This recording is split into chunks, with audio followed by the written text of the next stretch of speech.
Good morning, everybody. My name is Cassie Koshiba. I'm the Associate Athletic Director for Internal Operations and Senior Women Administrator. Just starting my second year here at School of Mines, and I'm excited about the upcoming season. We're really thankful and excited to be hosting Black Hills starting on October 10th. Our staff has put a lot of time and effort into trying to provide a safe but entertaining environment, and so we hope to see all of you in the ramps and the stands next weekend. As you plan for the game, I'm here to talk a little bit about fan guidelines, and as you plan for the game, wanted to just fill you in on some changes that you might see for those that are returning fans of ours. One, we encourage you all to take note of your physical symptoms and conditions the day of the game. If you're not feeling well, if you have a temperature of 100.4 or higher, please stay at home, stay well, rest, but watch on the live stream, as that will be an equally engaging and exciting opportunity. While masks are not required in the stadium outdoors, they're highly encouraged when social distancing can't be maintained. It's also important to note that per the Board of Regents policy, masks are required indoors, and at stadium that would include any of our booths and restroom facilities. So please make sure you have that on hand should you need those facilities. We also plan to tape off every other row in the stands to help promote some natural social distancing. Family units, when you arrive, obviously you can sit as close or far apart as you wish, depending on your cheering habits, of course. And but ask that you be considerate of others around you. So when you come, try to position yourself socially distant from other family units or other individuals. Because of the capacity limits that we will have in the stands, we'll also be implementing a no re-entry policy for ticket holders in the grandstand and in the ramps. With this, we encourage you to plan ahead. You know, at game time kickoff, it could be 65 and sunny, but within 30 to 45 minutes could quickly drop 10 to 15 to 20 degrees. So please plan ahead, bring layers, think about what you need for the duration of the game before you step through the gates. And the last policy that'll be new for many of you this year is just the limited access to the field and track levels.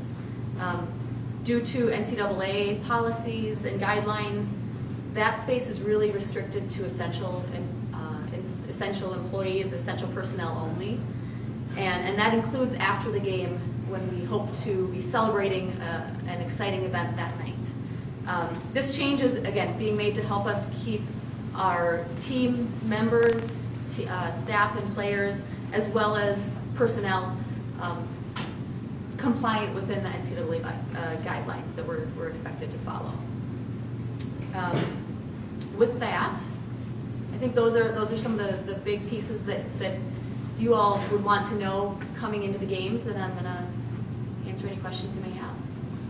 Okay, the first question just came in from Facebook Live. What is the maximum capacity for O'Hare Stadium?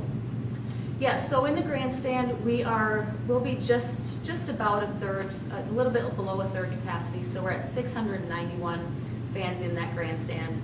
And again, I believe Joel Lucan has spoken about this in the past. It's sort of a hybrid of individual and family style seating, and so that's the number that we came to. Okay, and this question came in on Twitter today. Do you anticipate a big crowd for the Black Hills Brawl? We do.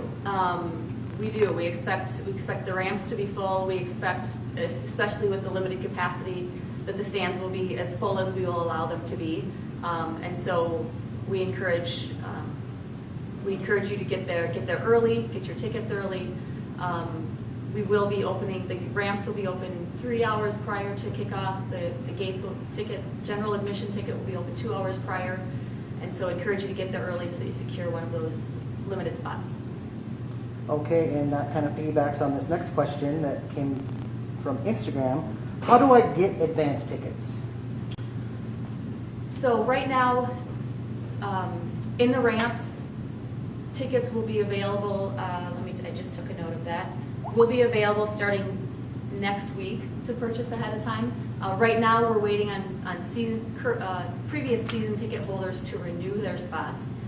And so they have until Friday to renew those, and then starting next week, we'll know which spots are available for game day ramp spots. As for the grandstand, those tickets are available game day, and which is why we're opening the stands early. Okay, and from Instagram, why is there no re-entry? You know, that decision was made in an attempt really to help us stay diligent with our capacity numbers. And so rather than people going in and out pre-game, during the game, and not knowing whether they've come back in or whether they're a new entry or a separate, we really just need to keep, in order to keep everybody safe and be responsible in that manner, we're going to keep the re-entry policy to a 0 and be staffing those gates so that once you do leave, that gate is closed for the evening. Okay, that's all the questions we had for you today. Any final thoughts? Again, we're really thankful and excited to be able to host this opportunity next weekend. There's a lot of schools, a lot of coaching staffs and programs that would love this right now and just aren't in a position to do that, and we are. So we're thankful. We're excited to see all the fans in the stands and online as well for those that are unable to attend for whatever reason. So thank you all, and go Hardrockers. All right, thank you.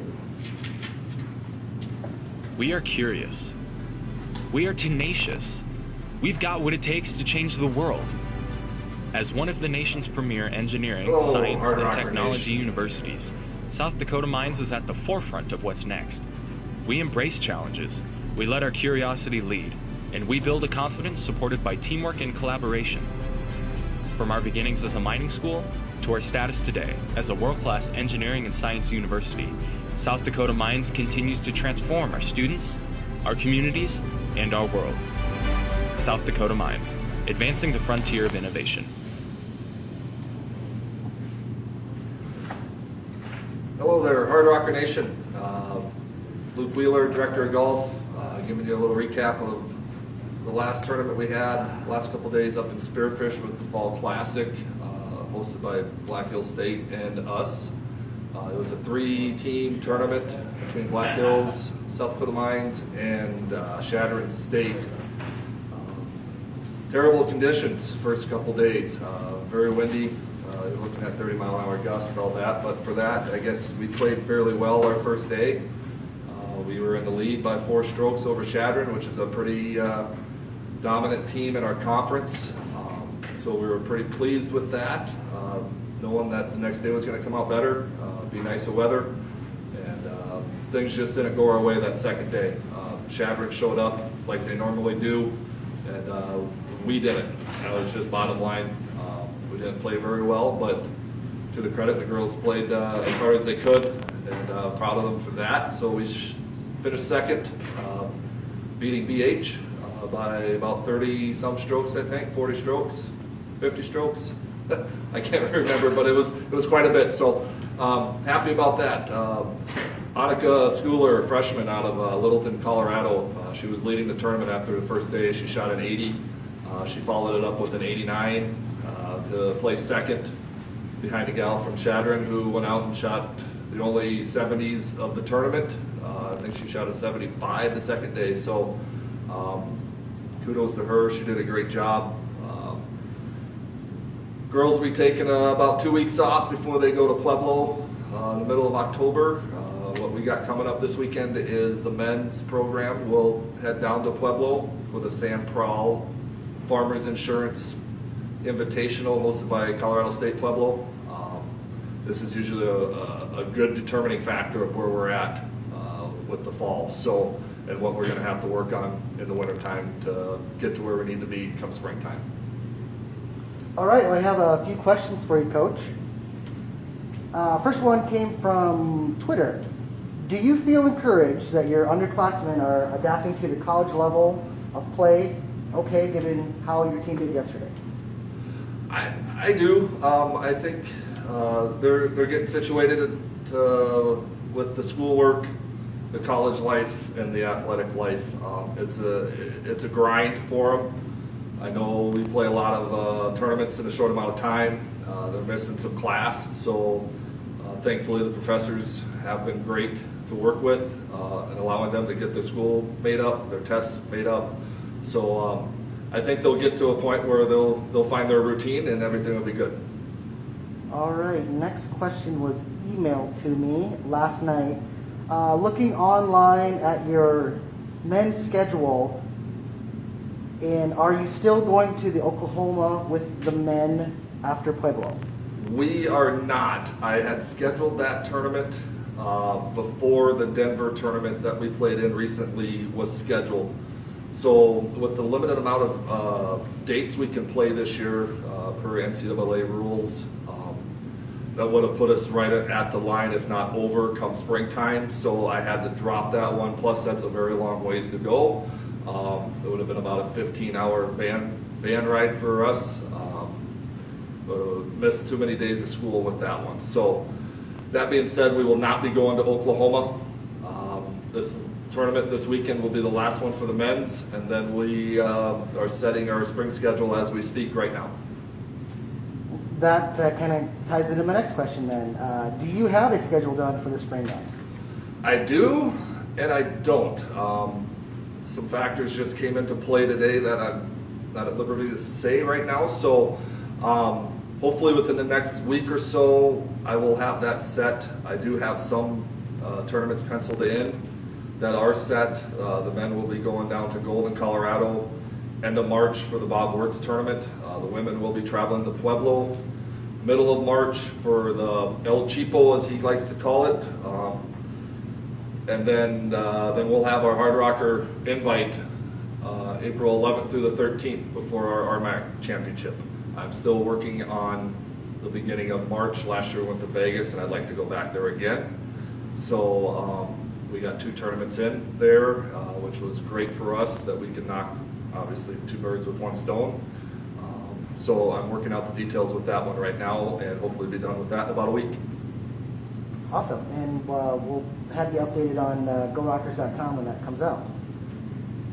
That's all the questions we had for today, Coach.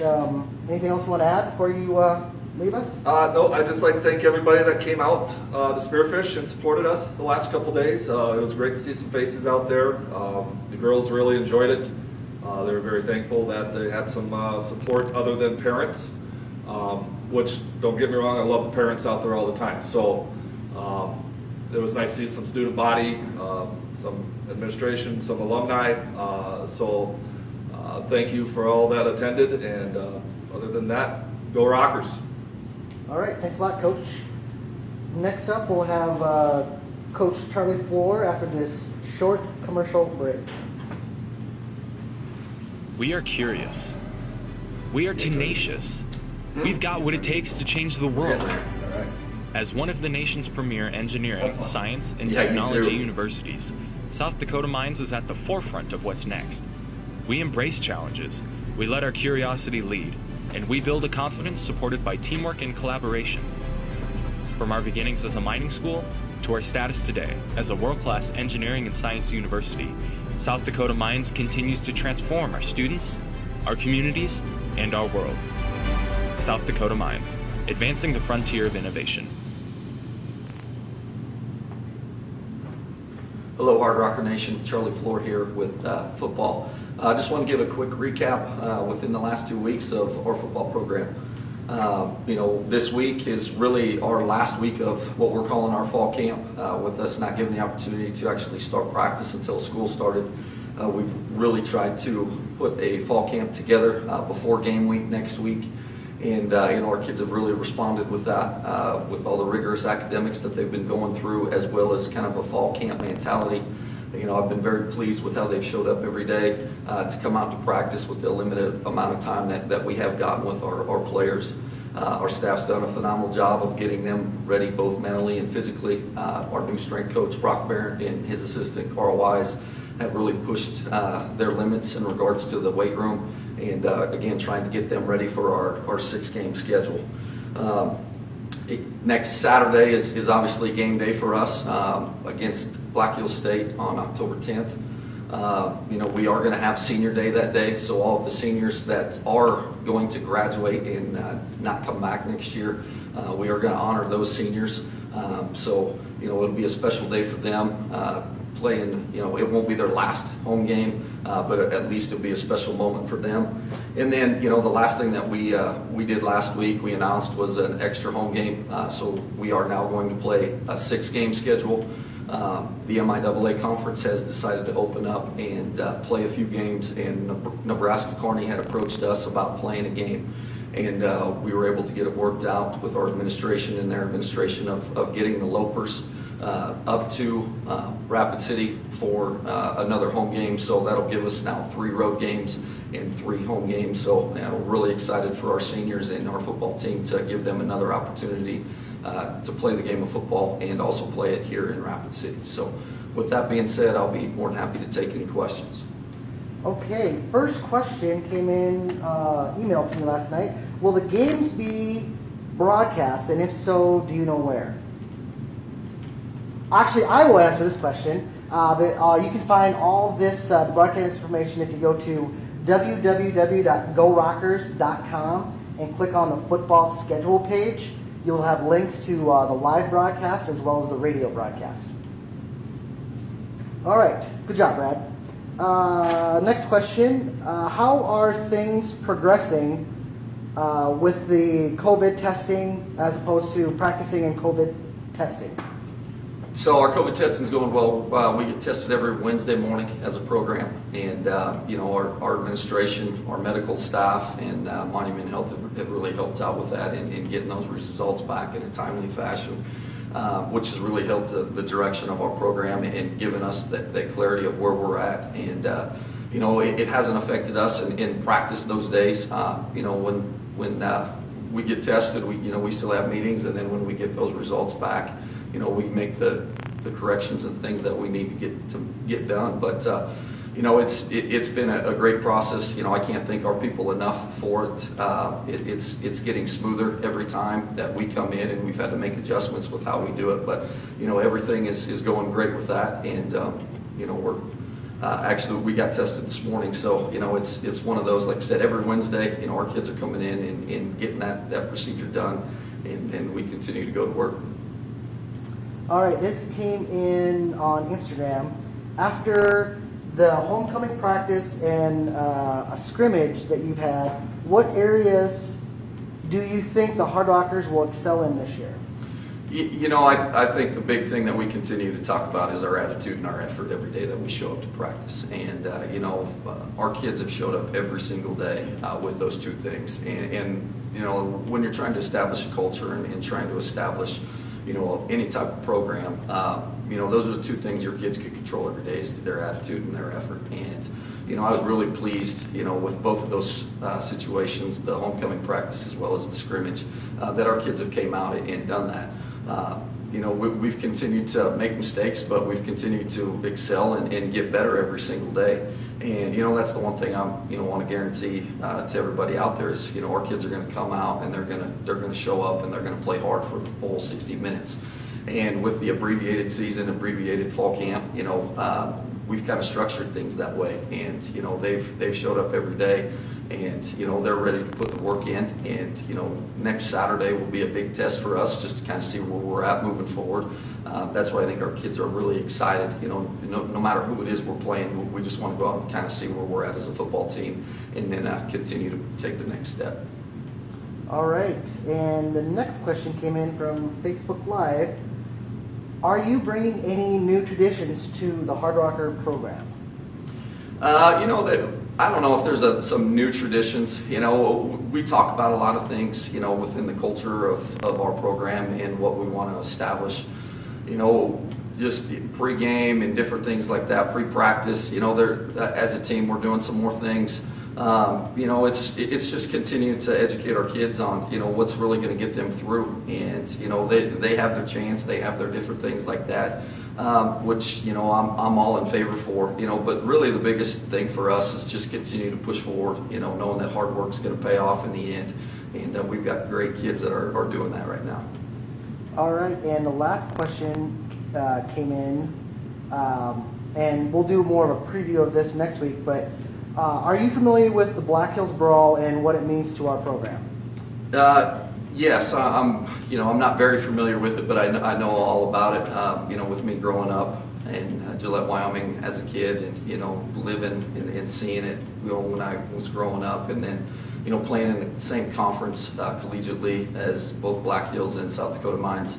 I know there's a lot on the line. I know it's a rivalry that goes unmatched. This year's the 135th and the 136th meeting, which is the longest in Division II. And the great thing about rivalry games is it's always going to be there. It doesn't matter what the record is. It doesn't matter where it is. What the weather conditions are like. It's a good tradition, and those are great memories for everybody. I know, and I've talked with Coach Bresky a lot, the head coach up there at Black Hills State, and he played it. He went through it as a player, and and I've asked him a few of those things, and he's been great. We've talked to one another a lot, and I know for that 5 o'clock kickoff on October 10th, our kids are going to show up for 60 minutes. And they're going to play hard, and ultimately that's what the rivalry is all about. And I know our kids are excited for it, and I know their kids are excited for it. And for me personally, I just can't wait to witness a great crowd and see what Hardrocker Nation is all about, and knowing we're going to have the support out there to hopefully bring that trophy back home. All right, Coach, that's all the questions I had for you today. Anything you want to leave us with before we log off? Just continue to come out and support our student athletes. It's been a very trying fall for everybody, both mentally and physically. And our student athletes are continuing to do everything that they can to get them in a position to play next Saturday. And it was great seeing everybody come out for our homecoming practice, and for me to see the new traditions, or the traditions that have got on here at South Dakota Mines. And when we're out practicing, the amount of people that have driven by and honk their horns and different things. So that's the thing I'm getting more and more excited about is fall's approaching. Obviously with the weather changes and things that we're going through right now, but football's back at the Division II level. We're one of about 7-8 teams that are playing football right now. And there's a lot of thank yous that go out to that, which I talked about last time. So again, please continue to come out and support all of our student athletes. And we look forward to seeing everybody here next Saturday. Thank you, and go Hardrockers. All right, thank you, Coach. We'll be back next week, next Wednesday at 11, right here on Facebook Live.